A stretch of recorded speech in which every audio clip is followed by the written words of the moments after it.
It's been 10 days since an earthquake devastated the South Asian country of Nepal, leaving thousands of people dead and others wounded.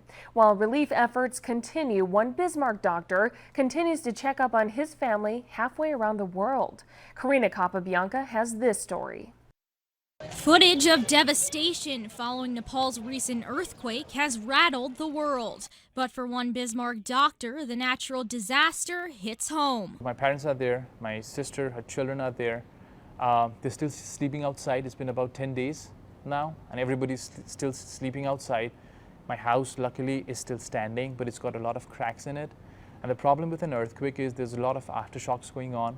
Dr. Pranab Acharya grew up in Nepal, living there for about 20 years. He came to America in 2008, but his family still lives in Nepal's capital, Katmandu. Afraid to go back inside their home, Acharya says they're now living in a tent on the ground. My family is out there, but everybody's been sleeping outside. My father got a fever and all that. I think he caught a cold sleeping outside for 10 days, and then you've got rain coming in. He says Nepal has always been known as a high-risk place for earthquakes. Growing up, he says he went through many. I was sleeping and I just remember complete shaking, and then everybody was panicking, and then I still remember, like, every time it would thunder, I would get that feedback, I would think that this is going to happen again.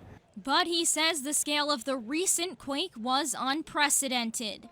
With ruins and rubble and thousands dead, he looks at the heroic stories of survival to stay positive. I think, every country goes through this, and the only way to do this is to be positive, trying to reconstruct back and trying to, create structures that are a little resistant to, earthquakes. With his house still standing, he calls members of his family the luckier ones. Reporting in Bismarck, Karina Capabianca, KX News.